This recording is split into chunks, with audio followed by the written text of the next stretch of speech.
오늘 여러분들한테 메시지 전하기 전에 여러분들과 함께 쇼폼 영상을 한 가지 봤잖아요.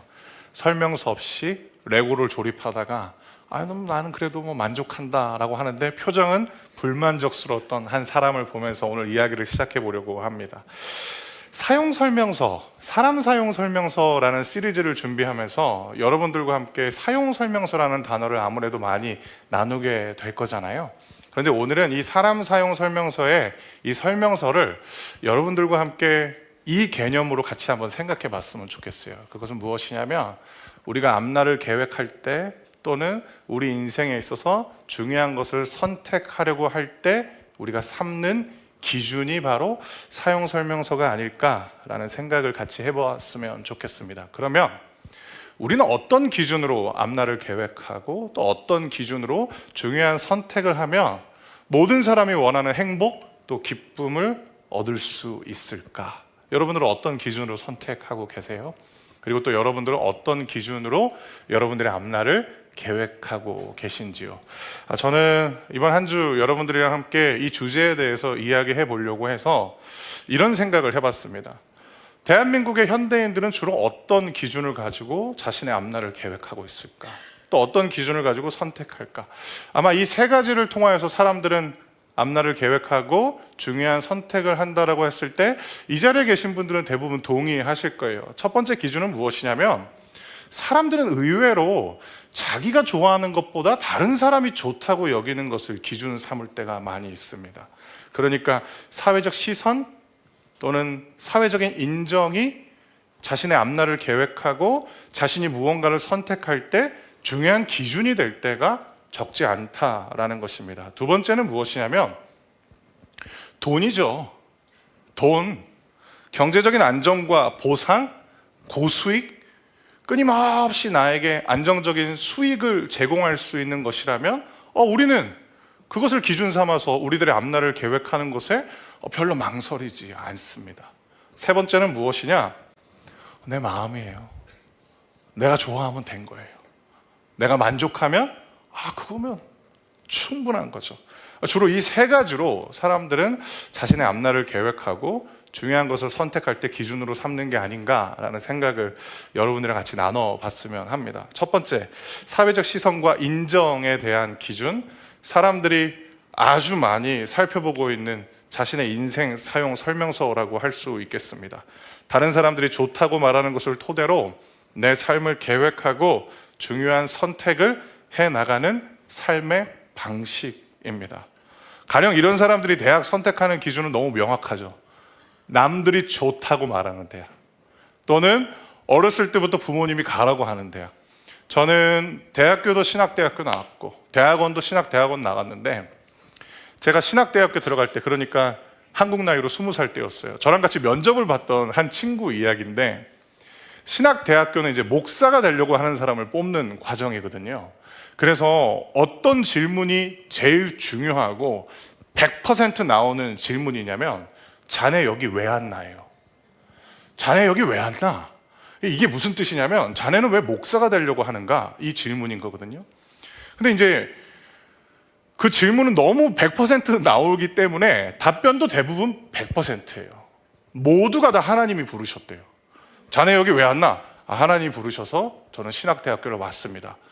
그게 이제 첫 번째 질문이고 굉장히 이제 그 다음 질문으로 가는 노멀한 과정인데 제 옆에 있는 친구가 뭐라고 얘기했냐면 자네 여기 왜 왔나 했는데 아버지가 가라고 해서 왔습니다. 이렇게 된 거예요. 그래서 그 신학대학교 교수님이 굉장히 당황하셔가지고 하나님 아버지? 그러니까 그 친구가 너무 당당하게 아니요 우리 아빠가요. 그래서 이제 여기를 온 거예요. 그래서 저는 속으로 쟤는 100% 떨어졌다라고 했는데 반전이 생겼습니다. 자네같이 정직한 목사가 필요하다 그래서 걔가 붙은 거예요.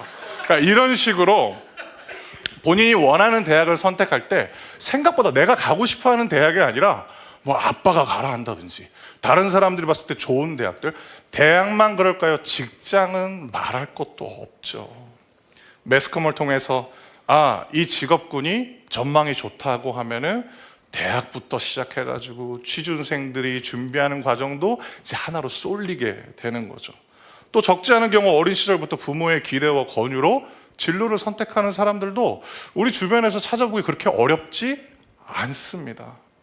프랑스 철학자 자크 라캉이라는 사람이 이런 얘기를 합니다. 인간은 자신의 욕망이 아니라 타인의 욕망을 욕망한다라는 것입니다. 사람들은 왜 명품에 열광할까요? 다른 사람들이 좋다고 말하니까.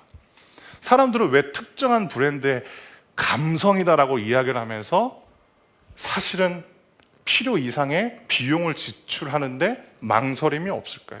왜냐? 다른 사람들이 좋다고 말하니까. 어떤 것을 내가 좋아한다라고 이야기하지만 온전히 그게 내 순수히 나만의 취향이다라고 말하기에는 썩 마음 내키지 않습니다. 왜냐? 우리도 타인의 욕망을 욕망하는 보통의 사람들과 별반 다르지 않기 때문입니다. 그런데 여러분, 이 설명서에 치명적인 단점이 있습니다. 그게 뭐냐? 타인의 욕망을 가지고 내 인생을 계획하고 내 인생의 중요한 선택을 하기에는 어떤 단점이 있냐? 첫 번째로 우리에게 이것이 옳다라고 말하는 사람의 지식이나 경험도 상당히 제한적이다라는 것입니다. 사람은 대부분 자기가 경험한 것을 토대로 다른 사람에게 이야기를 하죠. 그런데 우리가 마주해야 될 현실은 아직 오지 않았어요. 아직 오지 않은 앞날을 우리는 기약하면서 계획하고 중요한 걸 선택하려고 하죠. 그러다 보니까 그 사람이 나에게 해주는 그 과거의 경험이 나와는 해당되지 않을 확률이 굉장히 높습니다. 그리고 또 하나, 아무리 우리를 사랑하고 진심으로 응원하는 가족이라 할지라도, 대표적으로 부모님들, 어렸을 때 우리에게 부모님은 슈퍼맨 같은 분이죠. 근데 그분들도 나이가 들어가고 경제적인 상황의 변화가 찾아오면 어떻게 되느냐? 우리 인생을 끝까지 책임져 주지 못해요. 그리고 슈퍼맨 같았던 우리의 부모님도 언젠가는 우리가 보호해 드려야 되는 존재로 바뀔 수밖에 없는 거죠. 친구는 어떨까요? 의리를 외치면서 어깨동무하면서 밤새 함께 시간을 영원히 보내줄 것 같은 그 친구들도 사회가 몰아치는 그 분주함이란 파도 앞에서는 각자 도생으로 반응할 수밖에 없는 것입니다. 또 하나, 누구도 급변하는 앞날에 대해서 예측할 수 없어요. 제가 2018년이었어요. 2018년도에 한창 메타버스 열풍이 막 이렇게 불고 있었는데 저희 교회에서 이제 목회자들한테 메타버스 스터디를 한번 해보라는 거예요. 그래서 제가 해보겠다 그랬어요. 근데 이제 메타버스에 대해서 공부를 하다 보니까 뭐가 이제 저한테 보이기 시작했냐면, 미국의 빅테크 기업들이 보이는 거예요. 그래서 제가 아내한테 어떤 허락을 받느냐, 내가 미국 주식에 한번 투자해 보겠다라고 이제 허락을 받은 거예요. 그때 제 눈에 빡 뜨인 기업이 엔비디아였어요. 2018년도에. 감이 살아있죠. 근데 돈이 없는 거예요. 엔비디아는 보이는데 돈이 없는 거예요. 그래서 어떻게 했느냐? 제가 또 애플 제품 되게 좋아하거든요. 그때가 8월이었는데 애플은 9월에서 10월에 신제품이 출시돼요. 딱 보니까 지금 애플을 사면 두세 달 뒤면은 뜰 수밖에 없는 거예요. 그래서 애플을 사면서 이야기를 했어요. 너는 나의 과정이고 내 종착지는 엔비디아다. 그래서 수익을 내서 엔비디아를 왕창 산 거예요, 제가. 그래서 밥상에서 아내한테 제가 무슨 얘기를 했냐면, 나는 주식 투자해서 잃는 사람 이해가 안 된다고. 근데 2022년도에 아무도 예측할 수 없는 일이 터집니다. 러시아가 우크라이나를 침공해버려요. 너무 슬픈 일이죠. 너무 안타깝죠. 근데 저한테는 또 하나의 안타까움이 찾아왔어요. 제 미국 주식이 40%만 남고 그 전쟁으로 인해서 60%가 공중분해됐어요. 며칠을 끙끙 앓다가 아내한테 고백을 하면서, 옛날에는 제가 막 되게 기고만장했는데 주식 투자해서 잃는 사람 난 이해가 안 된다라고 이야기를 했는데, 제가 뭐라고 얘기했냐면 전쟁이 날 줄 몰랐다라고 제가 이야기를 했어요. 누구도 앞날을 예측할 수 없어요. 그리고 또 하나, 나에게 좋은 것이라고 알려주는 사람들, 근본적으로 그 사람과 나는 전적인 타자예요. 그 사람이 좋다라고 말하는 게 진짜 나에게 좋을지 모르는 거예요. 그렇기 때문에 타인의 욕망을 통하여서, 사회적 시선을 통하여서 내 앞날을 계획하고 내 인생의 중요한 것을 선택해 나간다라는 것은 재고해 볼 필요가 있다라는 것입니다. 성경에 보면 이스라엘의 종교 지도자들이 등장해요. 근데 이 사람들의 특징은 뭐냐면 자기가 다 아는 것처럼 이야기를 해요.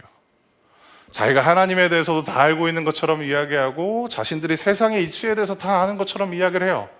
그래서 마치 그들은 나만 따라오면 너희들은 행복으로 갈 수 있어 라고 외치는 것처럼 살아가는 사람들이었어요. 근데 예수님께서 그런 이스라엘의 종교 지도자들을 향하여서 뭐라고 이야기를 하냐면 너희들은 눈먼 자다. 너희들은 마치 눈먼 자가 눈먼 자들을 인도하는 것과 별반 다르지 않다. 너희들을 따라가면 모든 사람들이 구렁텅이에 빠질 수밖에 없다라고 말하는 것. 이스라엘의 종교 지도자들만 그럴까요? 그들도 우리처럼 앞날에 대해서 무지한 건 마찬가지다라는 것입니다. 그리고 또 하나, 사람들은 돈을 통하여서 자신의 앞날을 계획하죠. 그리고 돈을 기준으로 자신들의 인생에 있어서 중요한 결정 앞에 있을 때 그것을 선택하는 거죠.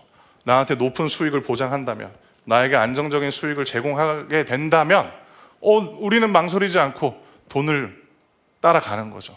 그런데 여러분, 어떤 사람들은 이런 얘기를 해요. 그게 오늘날 특수한 상황이다라고 말하는 사람도 있어요.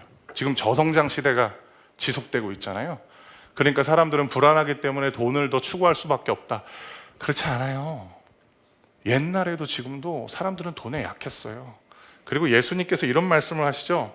아무도 두 주인을 섬길 수 없다. 하나님 아니면 돈이다 라고 말할 정도로 예수님이 보기에 하나님의 라이벌로 딱 존재하는 건 돈밖에 없을 정도로 돈은 굉장히 강력했습니다. 우리 사회를 한번 되돌아볼까요?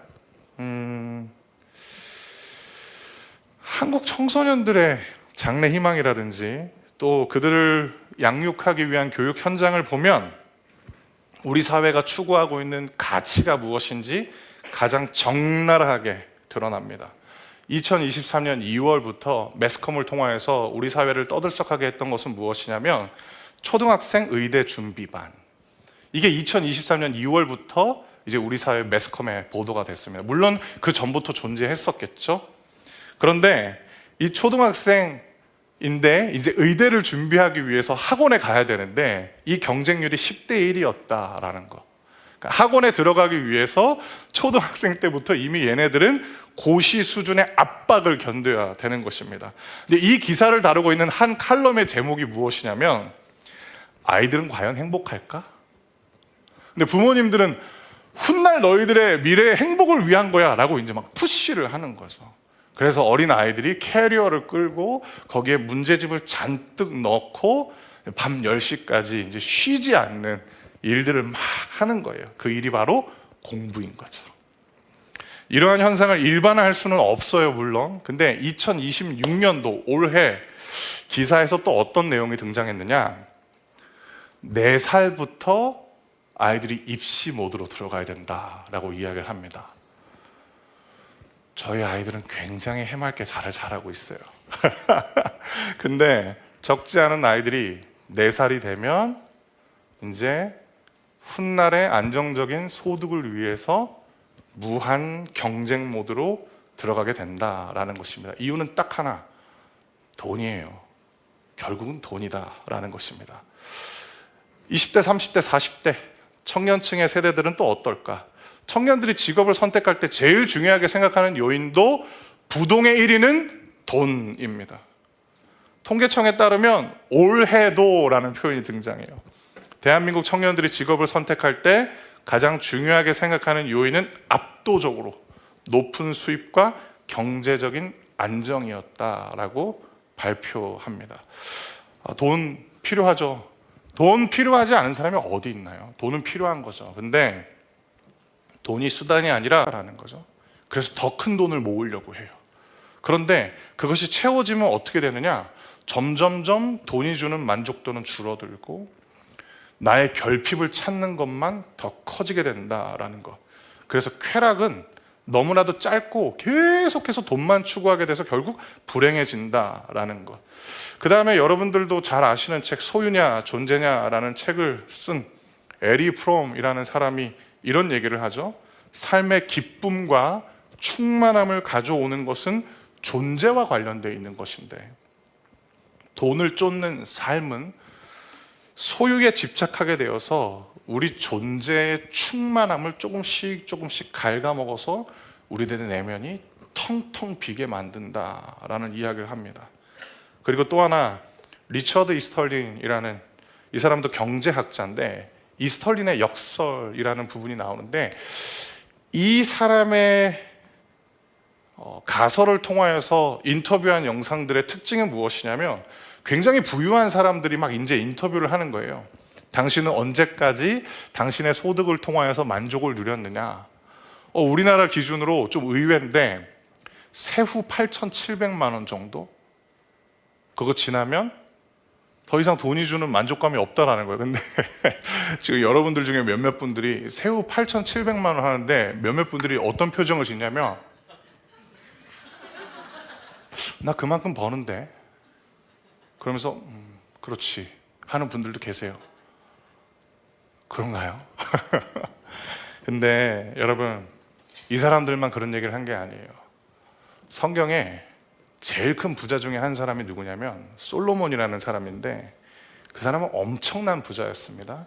그런데 이 솔로몬이 했던 이야기가 있는데, 전도서라는 성경인데요, 전도서 2장 4절부터 11절 말씀인데, 저와 여러분들이 한 절씩 읽어봤으면 좋겠는데, 제가 먼저 4절 말씀을 읽고 그 다음은 여러분들이 4절에서 11절까지 한 절씩 읽어보도록 하겠습니다. 나는 큰 사업들을 이루었다. 대궐들을 건축하고 포도원도 만들었다. 5절.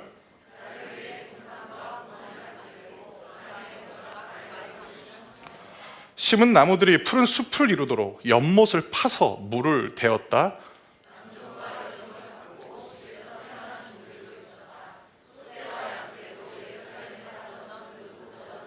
와, 7절 자막 잠깐만 고정해 주시겠어요? 그 누구보다도 많았다. 내가 제일 큰 부자였다 라고 말합니다. 8절 읽어드릴게요. 금은보와 왕의 보물들, 그리고 여러 지방의 진귀한 물건들을 대량으로 모아들였다. 남녀 가수들은 물론 남자들이 좋아하는 첩도 많이 두었다. 이 8절 말씀 한번 고정해 주시겠어요? 솔로몬이 어떤 사람이냐면 워렌 버핏 같은 사람이었어요. 그래서 솔로몬에게 그의 지혜를 듣기 위해서 사람들이 돈을 냈어야 됐기 때문에 각종 진귀한 보물들이 그의 창고에 가득했었다라는 거죠. 9절 말씀은 제가 읽어드릴게요. 나는 전에 있던 예루살렘에 그 누구보다도 위대하게 되었고 지혜도 늘 나와 함께 있었다. 10절.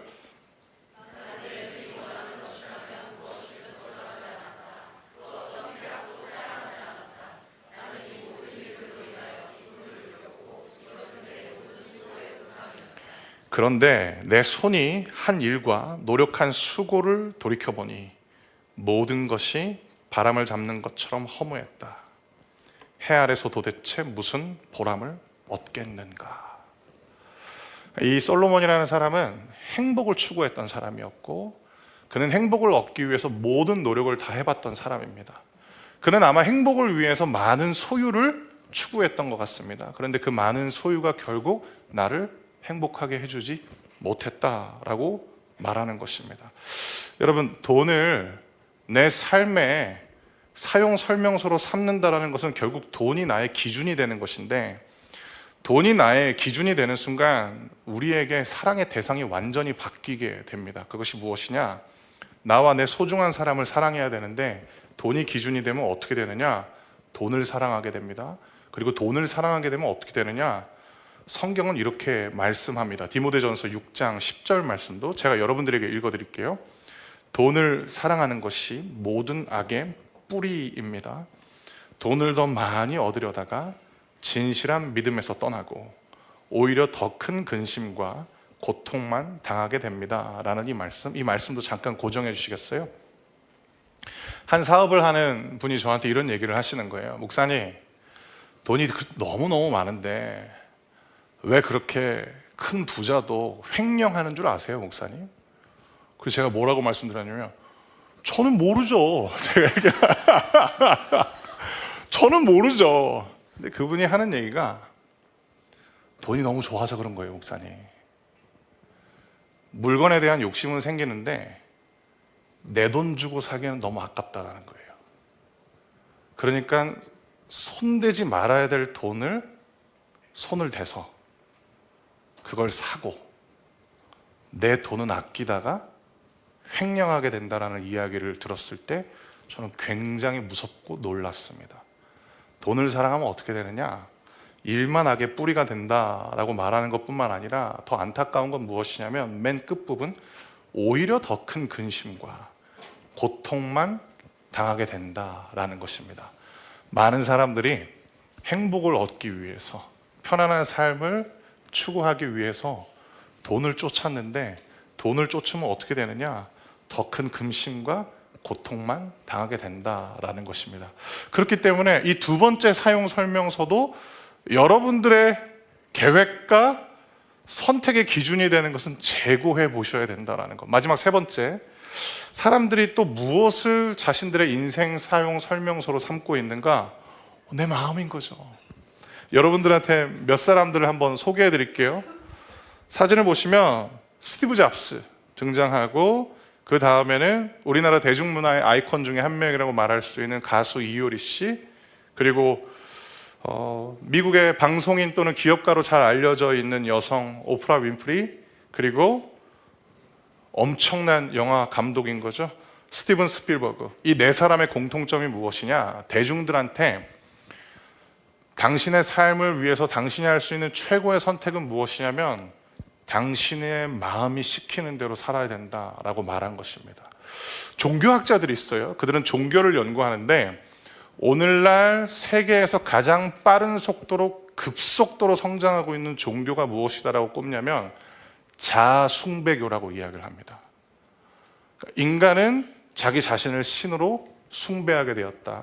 그리고 자신을 믿는 종교야말로 현재 전 세계에서 가장 급속도로 확산되고 있다라고 말합니다. 과거에 낭만주의가 세상에 무엇을 외쳤냐면 당신의 감정에 충실하라고 가르쳤죠. 그런데 오늘날 자아숭배교가 우리에게 가르치는 것은 무엇이냐면 당신의 마음에 복종하라라고 가르치고 있습니다. 그런데 이 사용 설명서도 한계가 있어요. 세 가지 한계인데 첫 번째가 무엇이냐면 우리 마음이 변덕스럽다라는 겁니다. 좋아하는 게 너무 자주 바뀌어요. 제가 그래서 돈 많이 날렸어요. 나는 분명히 이것만 추구하면 돈을 아낄 줄 알았는데 얘도 좋았다, 이것도 좋았다. 계속 마음이 바뀌는 거죠. 그리고 또 하나, 인간의 마음이 악합니다. 성경의 한 구절을 여러분들에게 읽어드릴게요. 그 어느 것보다 비뚤어진 것은 사람의 마음이다. 그래서 사람의 마음을 알 수가 없대요. 우리는 이런 얘기를 하잖아요. 네 속을 알 수 없다. 맞아요. 사람의 마음을 알 수가 없어요. 이유는 딱 하나, 악해서. 여러분 가끔씩 아니 어떻게 내가 이런 생각을 하지? 놀라지 마세요. 여러분 자신이에요. 저도 마찬가지예요. 나는 목사인데 나는 일주일 내내 좋은 글을 읽고 있고, 제가 교회 다니는 분들이랑 만나면 뭐 나쁜 이야기 하겠어요? 좋은 이야기 하겠죠. 내일 제 스케줄이 어떻게 되는 줄 아세요? 내일 새벽 6시 여기서 또 설교해요. 그리고 아침 8시에 또 교회에 있는 분을 만나요. 그분이랑도 또 좋은 얘기를 하겠죠. 그리고 오전 10시가 되면 또 교회 다니는 분을 또 만나기로 했어요. 그분 만나는 목적은 그분 위해서 기도해 드리러 가는 거예요. 근데 거기 가는 도중에 이게 내가 맞는지 할 정도로 불쑥불쑥 악한 생각이 떠오르는 게 제 자신인 거죠. 그게 우리인 거죠. 그래서 인간의 마음이 너무 이렇게 악하기 때문에 이 악한 나의 마음을 기준으로 무언가를 선택한다면 우리들의 인생에는 기쁨이라든지 행복이 보장될 수 없다라는 거. 또 마지막 세 번째 이유는 무엇이냐면 우리 마음이 나눠져 있어요. 예수님을 열심히 믿는 바울이라는 사람이 있었는데 그 사람이 무슨 이야기를 했냐면 내 마음에 두 마음이 존재한다라고 이야기를 했어요. 선을 행하고자 하는 마음들, 그리고 선으로부터 나를 멀어지게 하는 마음들. 그게 우리인 거죠.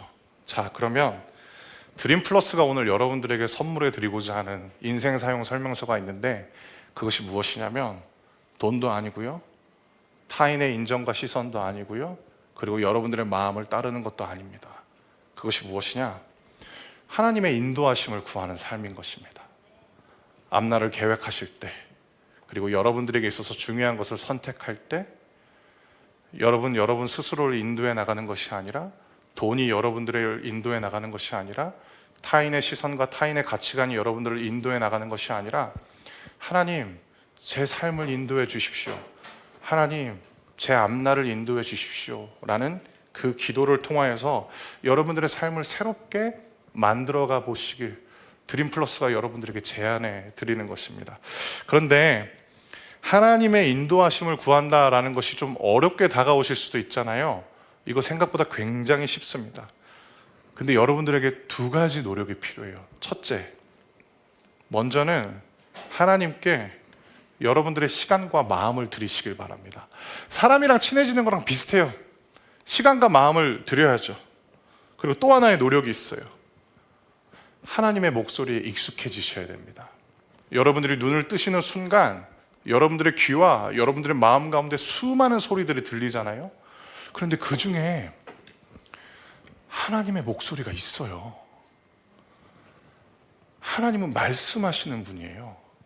성경의 첫 장을 열자마자 하나님이 말씀으로 이 세상에 존재하는 모든 것을 창조하셨다가 성경의 시작이기 때문에 하나님은 여러분들한테 계속 말씀하고 계세요. 근데 문제는 무엇이냐면 우리가 하나님의 목소리를 잘 모른다라는 거죠.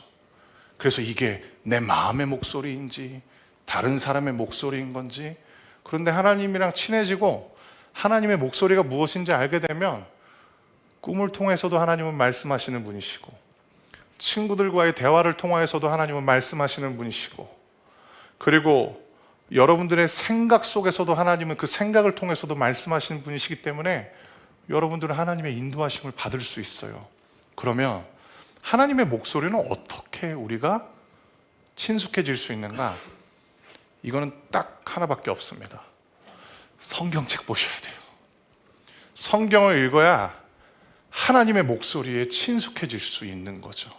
그러면 그렇게 하나님의 목소리에 친숙해지고 결정적인 순간에 하나님의 인도하심을 구하면 어떻게 되는가?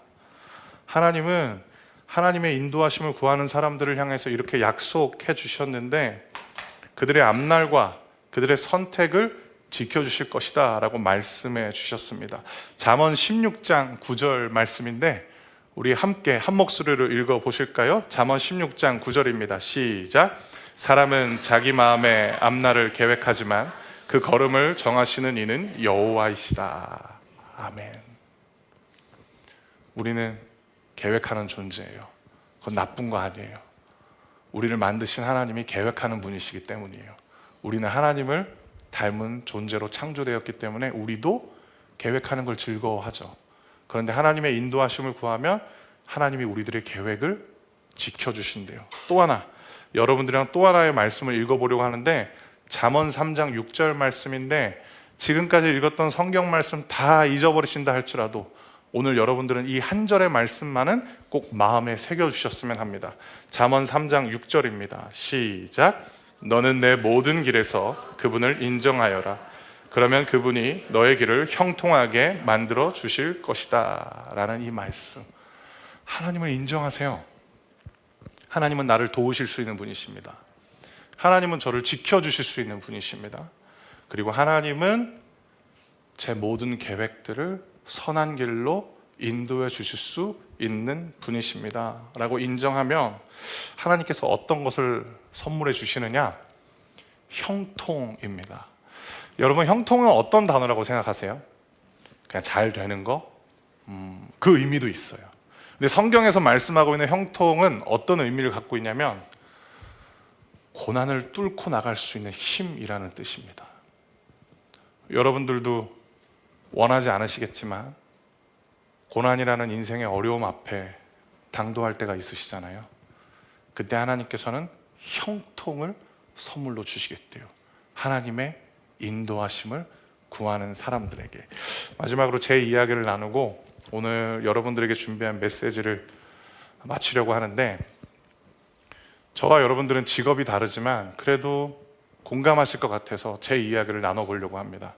저는 이렇게 교회에서 하나님의 말씀을, 성경을 전하고 가르치는 일을 23년째 하고 있습니다. 짧지 않은 시간인 것 같습니다.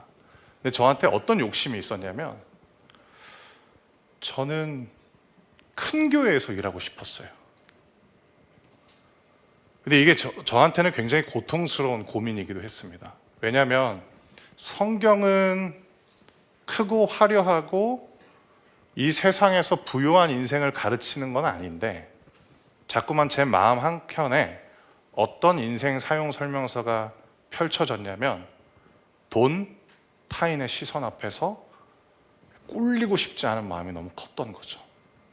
그래서 겉으로는 그런 내색을 하지 않았는데, 저는 늘 큰 교회에서 일하고 싶어하는 마음이 컸습니다. 그 꿈을 이뤘죠. 그래서 큰 교회에 있었죠. 너무 좋은 거예요. 그리고 나서 이제 지금 여러분들과 함께 예배드리고 있는 이 서울드림교회에 왔는데도 그 꿈이 사라지질 않는 거예요.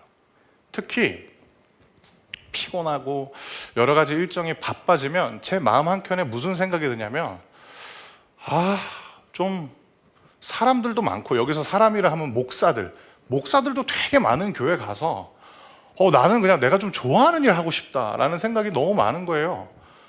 근데 감사하게도 우리나라에서 제일 큰 교회에서 저한테 함께 하자라고 콜링을 한 거예요. 너무 너무 기쁜 거예요.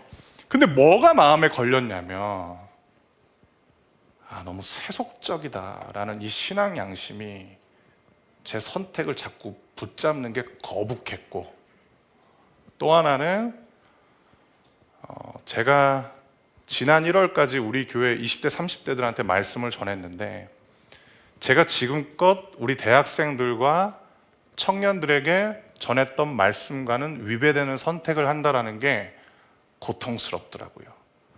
그래서 4년 동안 번번이 못 가겠다라고 이야기를 했어요. 그럴 때마다 마음 한켠에는 참 잘했다라는 생각도 있지만, 또 다른 마음 한켠에는, 마음은 나눠져 있으니까, 야, 이 바보 멍청아, 눈 한번 질끔 감고 거길 가지. 그리고 네 번째 제가 그 교회한테 못 간다고 했을 때 그 교회 관계자분이 이런 얘기를 했어요. 이제는 우리도 요청하지 않겠다라고. 그때 저는 이거였어요. 그리고 또 하나, 직장인 분들 여쭤볼게요. 마음속으로만 답해 주세요. 그리고 직장 상사랑 같이 오신 분들, 옆에 분들 의식하면서 마음으로만 이야기해 주세요. 그만두고 싶을 때 있으시죠? 그냥 이직이 답이 아니잖아요. 왜? 그냥 나는 이제 월급쟁이 하고 싶지 않다, 창업하고 싶다라는 생각 하실 때도 있죠. 목사들한테는 그게 때로는 교회 개척이에요. 그래가지고 제가 2022년도에 교회를 개척해야겠다라고 마음을 먹었어요. 저희 교회 목사님들하고도 얘기가 끝났었어요. 그래서 나는 이제 2022년 12월이 되면 쿨하게 떠나고 교회를 개척해야지.